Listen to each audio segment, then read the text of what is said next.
Good morning. My lovely wife, who is currently away on a business trip, had this great idea of doing a day in the life vlog style video for you guys, but with a twist. As someone who is always talking about how to improve your back function, whether you have back pain or not, there's so many tips and tricks and things a person can focus on during the day that can optimize how your back feels and functions. So I'd like to bring you along on a typical day with me today and show you how to put these things into practice. Right, so we're about to take Sunny for a walk, and I just wanted to mention that morning times for a lot of people can be a fantastic time to go through a bunch of exercises and stretches for your back and hips to help you feel successful during the day. So mornings for me aren't necessarily convenient to do anything back care related. If it works for you and you have the time and the space to go through a routine that you feel is helpful and meaningful, the key with any routine is it needs to be convenient and it needs to be sustainable over time. So that being said, it's time to take Sunny for a walk. Let's go. Good boy. So one of the things I love about living where I do here in Port Macquarie is that it's an active lifestyle. So getting out, walking, movement is obviously really important. If you have any back issues at all, the more sedentary you are, the more likely your back is to persist and stay uncomfortable. If you're currently in pain and you want to get out of pain as quickly as possible, finding a level of movement and activity that feels comfortable and successful for you can be a genuinely helpful ingredient to getting you over that painful hump and back to full health again. And one of the reasons why I'm so fortunate to be living in a place like this in Port Macquarie is you get these rainforesty sort of feels, but then in an instant, cool transition, bam, ocean.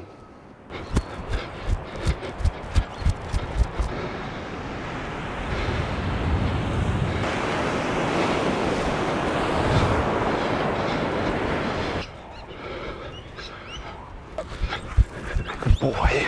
Can you sit down? Sit down. Good boy, wait.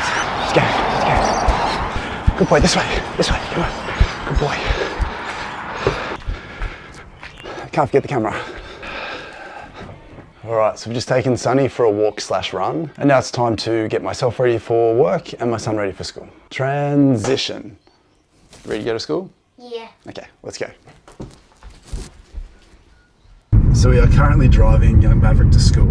And Mav, so in your professional opinion, what would you say is one of the main causes of back pain? Playing video games. Playing video games. What about playing video games, do you think? Slouching. Slouching? And if you could give any piece of advice to people who may have back pain or are trying to avoid back pain, what would it be? Use a ball or contact my dad. Anyone who might be watching this video on YouTube, what would your advice be to them? Watch all my dad's videos. Like and subscribe. And like and subscribe. Okay, I'm going to pull in right here. This is a question for all the parents out there. Does anyone else really enjoy watching their kid go to school? Let me know in the comments down below.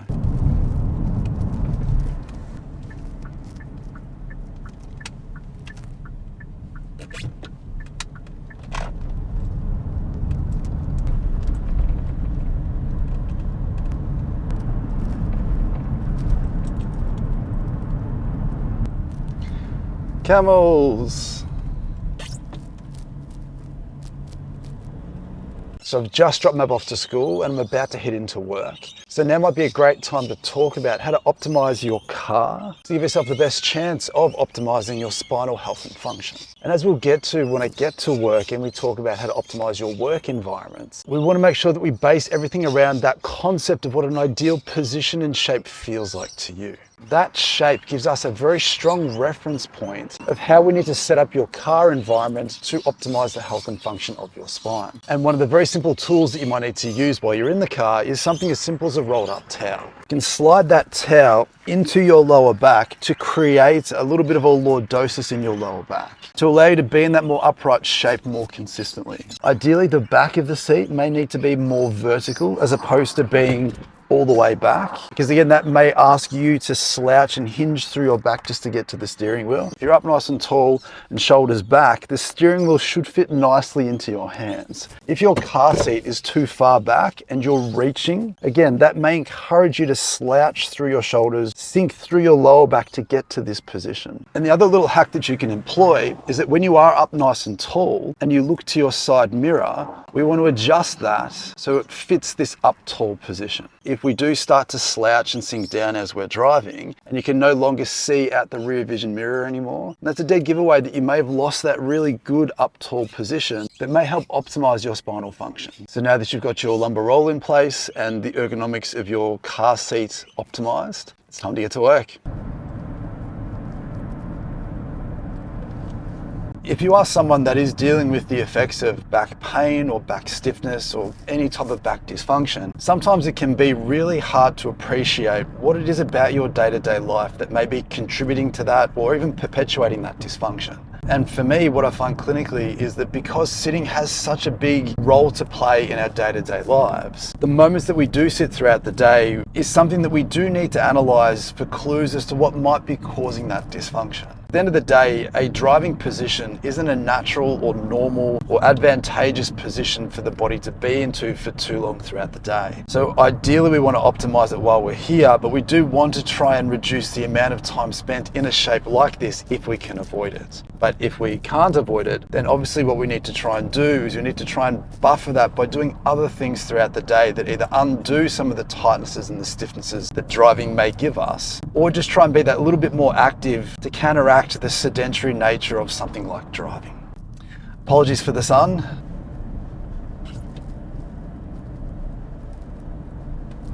So I'm really fortunate that I've just arrived to work and I get to work down here on the marina in Port Macquarie, but it's such a beautiful place to be. But we have patients to see and things to do. It's going to be a good day today.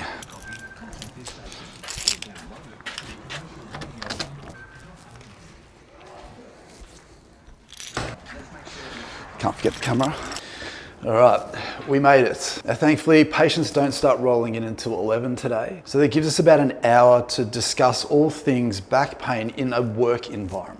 You may notice I still have some things set up from yesterday's live stream. It was the first one of those I've ever done. It was a really enjoyable experience to talk about what I find is the most important themes and perspectives that prevent and solve back pain. And the replay of that is on the channel now. But one of the things that we didn't cover on that live stream was how to optimize your work environment to give yourself the best chance of preventing or solving back pain. And while not everyone has the capacity to have something like a standing desk, the basic principles that govern an optimal spinal shape are the same regardless of whether you're sitting or standing. It's just that obviously standing is far better for the health and function of your back than prolonged sitting. And much like we did with the car example, it's really important that you understand what an optimal shape feels like first so that you can arrange whatever environment you find yourself in to that shape to optimize that experience. Imagine that someone's grabbed you by the head and they're pulling you up as tall as you feel you can go. Now, for some people, you may be standing in an anterior pelvic tilt. If you squeeze your glutes, that tends to pull your pelvis into a better anatomical position. And the catch here is that when you sit down, literally nothing should change in a perfect world. It's the same spine that you use when standing as it is when you sit down. If you find that you unintentionally or unknowingly lose this shape for any length of time, where that hinge goes is often where the load will go. That ideal position should then dictate where your mouse and keyboard are as well. So being able to identify and optimize your day-to-day shapes and positions can go a long way to distributing the load more evenly and not developing areas of isolated load that may irritate, annoy, or make you vulnerable to basic things down the track. And the reality for most people is that our day-to-day work environments just gives us so much opportunity to accrue that hidden dysfunction without ever realizing it because we are distracted by what we're actually trying to do. So I've just finished treating a bunch of people. I haven't planned this at all, but my lovely in-laws decided to pop in. How does it feel to be fantastic mother and father-in-laws? Well, I'm glad that I've got a son-in-law like you, because you. It feels great. I must say that I think that I've become more aware of the fact that I have to, at my age, which is up there a little bit, have to make sure that I do the right thing by my body and keep the shape going, right? All about positions. All about position, yeah. And this is something I've learned from you, that you take it for granted until you starting getting all these aches and pains and wondering where they're coming from. And it's just over a period of time you slumped into the wrong posture, which is now needs to be corrected, which I'm doing. But you can do something about it, which is always You can good. do something about And it. today I learned about exercise snacks. I don't think we've advertised that yet, but all right, well, thanks, guys, and I'll leave you to it, and we'll get back into it. Appreciate it. Thank you very much. All right, so we've seen all the patients that we're seeing today, and I still have about 45 minutes before I need to rush off and pick Mav up from school. What I would like to do to start with is I'm just going to go through a bunch of hip-related stretches, and then once we go through some hip mobility exercises, I want to touch on some lower back strength exercises that I think can be really helpful for a lot of people, and ones that I enjoy doing myself.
Alrighty, so we've gone through a bit of a workout there. It's now time to leave for the day. Got to pick Mav up from school. And then depending on what the weather's doing and what's happening with his football ground, we may then have to take him to football training. Fingers crossed, I really love watching him. Plus I like to run some laps while he's doing it. So we'll see where the day takes us.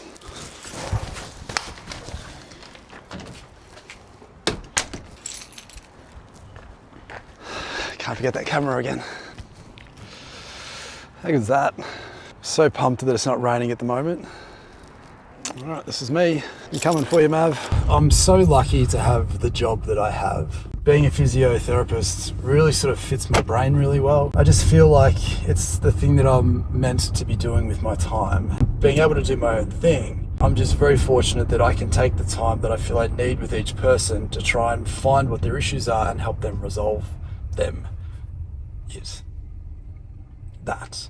For example, I had an online consultation with someone late yesterday. They've been through a bunch of different health professionals. They had a specific problem with their hip that they'd had multiple surgeries on and eventually had to have their hip replaced because they decided that that was the next best course of action. And even though I've only seen this gentleman once, even just talking to him for the hour that we had together and trying to sort of distill down what he's been dealing with to try and find maybe what people had missed for all these years, for almost the best part of a decade treating his hip.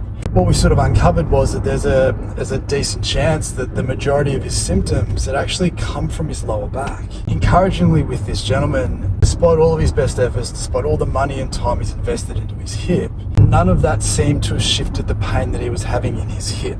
And the reality of that may be, and we need to, again, be very results-based to make sure we're not guessing, but there is a decent chance that a hidden, stiff, restricted part of his mid to low back, which has the nerves and the neural connections, that supplied the hip, that part of his back was dysfunctional on the same side that he was having his issue. And when we released some of that using the token ball exercise up against the wall for 30 seconds, he found some immediate sense of change in his symptoms. Again, that doesn't guarantee anything, but at the very least, if that part of his back wasn't connecting and influencing his hip symptoms, you could make an argument that he shouldn't have seen any difference from doing something that wasn't hip specific, it was back specific. But again, being a physio, I have the privilege of being able to go down these rabbit holes with people to try and understand what the root cause of their problem is. And then the next time I see the same issue, I can go straight to the same dysfunction that we found with this gentleman with some confidence that it might be connected. There's so much dysfunction that goes missing just because we're not looking at the spine. So if you are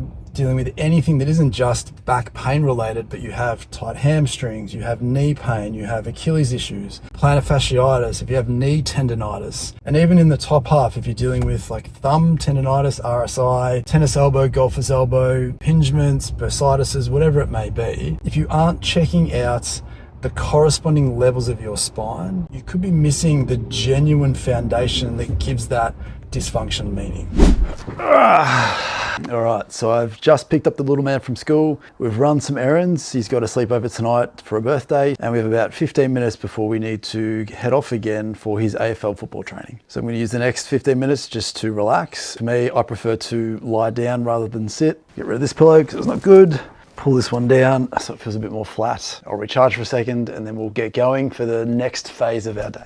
So here we are for AFL footy training. A few of the boys are out there doing a warm up together, which is great to see. Unfortunately, it is raining a little bit outside and I'm not sure how long it's going to hang around for, but promised Mav that I'll be out there running some laps, so we should get out there.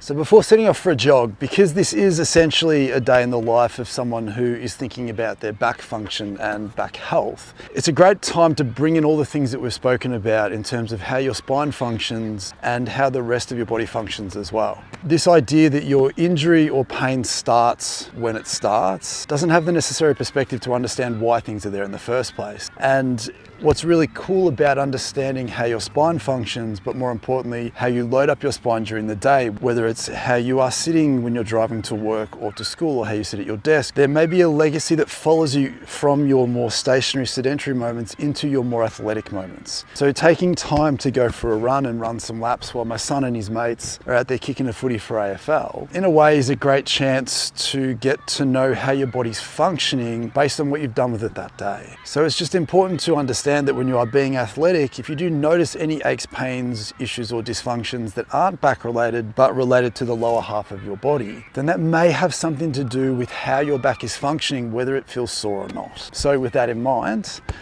let's go for a jog. I'll have a few shots at goal and most likely miss all of them, and we'll see how we go.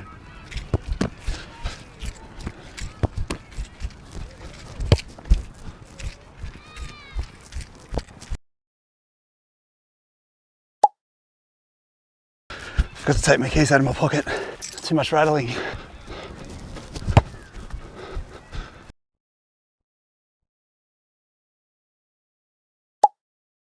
Rain's starting to come down now.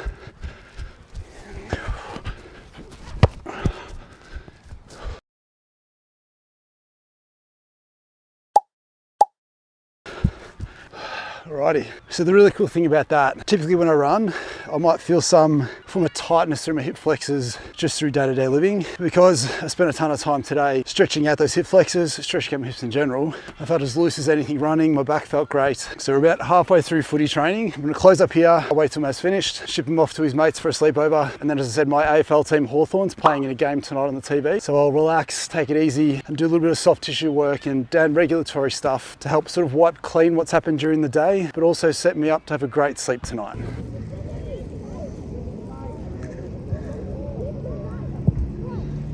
So I lied. After I packed up the equipment, came back to the car, it stopped raining for a little bit, so I decided to go out and have some shots on goal. I was out down here having some shots for about 20 minutes. And you know that old adage where they say that you miss 100% of the shots that you don't take? Well, unfortunately for me, I missed 100% of the shots that I did take. My physio brain does have an answer for why I couldn't kick straight, aside from the very real possibility that I do in fact suck at kicking a ball through goalposts. One of the things that I may be able to control a little bit better is that by doing a bunch of core strength exercises, exercises earlier today, my trunk function may not have been at its best. And in a world where the more stable your trunk is, the better you can do the things that you need to do with your trunk, like use the leg that attaches to the trunk to kick a ball straight. There's a world where I wasn't at my optimal best. So in the spirit of learning from things, if I'm going to take a bunch of shots on goal next time, I probably don't want to do a bunch of core strength and fatigue my trunk before I go out and do that. I think they're probably 5 minutes away from finishing up, and then it's time to get Mab to his mate's place, chill out, watch a bit of AFL footy and recover from today.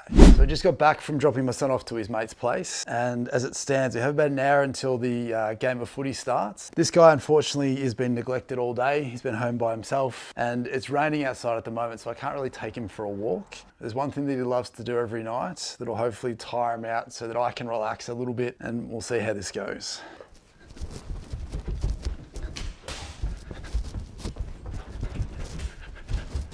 Where'd you go?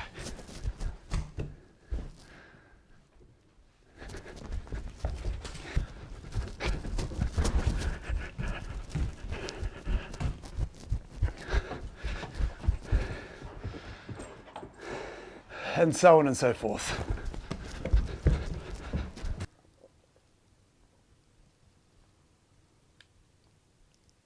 We did it.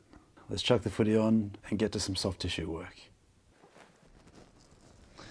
Alrighty, so this guy's finally done for the night, and it's just a great chance for me now to relax, watch some footy and do some soft tissue work. Like so many people, when you get home, you're done for the day, it's so nice to just sit down, relax, put your feet up and do whatever you enjoy doing. I'm not a huge fan of sitting on the couch. It's comfortable to lie on, so I'll definitely lie on it. But any opportunity that I have, I'd much rather sit on the floor or lie on the floor and use this time to free things up or restore some motion to areas, or at least help my body prepare itself for sleep in an hour or two. And there's two really cool things that I really enjoy doing at this time of night, depending on how I go. And the first one again is taking the trusty lacrosse ball or the double lacrosse ball or a peanut. One of the greatest things to do is to take that ball, place the ball somewhere into your lower back, not on the bumps down the middle, but just off to the side. Obviously I go through this a lot on the channel, so if you've heard this before, forgive me. But as always, what we're looking for are areas that feel stiffer, tighter, thicker, harder than the other side. Obviously we respect anywhere that feels painful or tender, but ultimately we care a little bit less about that because it's the stiffnesses and the mechanical restrictions that often support the presence of that tenderness and pain. So go for anything that feels a bit restricted, hang out here for 30 seconds or a minute, do it while you're distracted watching something else. Great time to get some work done. Once you've had enough on that spot, you can move the ball up a little bit or down a little bit. Just go looking for the next spot that you feel is meaningful and just spend some time letting the ball press in there, trying to reduce that. Also, while you're down here, you can certainly take the same ball and put it into your glutes. Go looking for anything that feels tender or restricted in this area. Being on your back, lying on the floor is just a great way to go looking for anything that you feel might be stiff, tight or restricted that otherwise may not necessarily be painful. We don't necessarily want to wait until you are painful to suddenly value how things are functioning. So much happens before we get to that threshold of developing pain. The onset of your back pain is often the last straw, not the start of something new. And it's moments like these where we're essentially taking a second to hunt around for anything that feels a little bit restricted or overloaded. These are the moments where we can short circuit the future version of us becoming painful or sore down the track. And then once you've done that, the other thing which is really cool to do is using this ball, we can do the gut smash. Often at the front of that abdominal wall, things get a little bit tight and restricted. The great thing about the gut smash is it has two really good benefits, especially when paired up with something at night before you go to bed. The first is obviously mechanically, if you are tight at the front of your back, then freeing this up can feed a bunch of mechanical slack to the back, giving you a greater chance of de-escalating that pain, freeing things up, de-irritating things that are annoying. But the other benefit of the gut smash, which I love, is that you have the ability to stimulate your vagus nerve, which is one of the nerves that down-regulates a heightened nervous system. So if you've had a stressful day, you've been running around, you've been busy, you've had a lot going on, lying down on the floor and allowing a ball to gently press into your abdominal wall can be an amazing way to help your body down-regulate before sleep, allowing you to fall asleep easier, but also stay asleep and enjoy a better quality sleep as well. Don't trust me, give it a go for yourself and see how it makes you feel and what it does to your sleep. But if it's okay with you guys, it's been a long day so far. I'm gonna relax. I'm gonna take a ball, I'm gonna jam it into some parts of my back, and I'm gonna continue to watch my team dominate the other team in a game of football. Fight against him.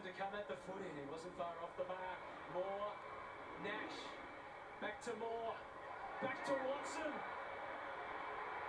For the wins that they're having all over. All right, so it's come to the end of the day. It's been a long day, but it's been a good day. The dog's been put to bed officially. It's about 10 o'clock. The game of football's still going. Hawthorn's still in the lead, although it is a close game, so I'll have to update you after the fact as to how it goes. The gut smash has done its job. I'm ready to get into bed and crash. Thank you so much for watching. This is obviously a different look for the channel. Hopefully you enjoyed just learning a little bit more about myself and my life and my family. I really hope to help you better understand what you may need to do to improve how your back feels and functions. If you have back pain, what you can add to your day-to-day routine and your thinking to hopefully help you resolve this and get through this long term. If you've made it through most of the video, hopefully you can appreciate that there's just so many little things that you can do that don't take too much extra effort, that can really be a net positive for your back function. How I used my back today, how I loaded it up, how I positioned it, is the thing that will most likely determine how it feels when I wake up tomorrow morning. And how I feel tomorrow morning, good, bad, or indifference, will inform me as to what I can hopefully do better the next time I'm presented with the same opportunities. As always, thank you so much for watching. If you enjoyed the video, please leave a like, subscribe to the channel, please consider becoming a member. But ultimately, I hope the video was helpful and insightful for you. So I think that's about it for me. I'm pretty knackered and I'm pretty keen to head to sleep, and I'll see you next time.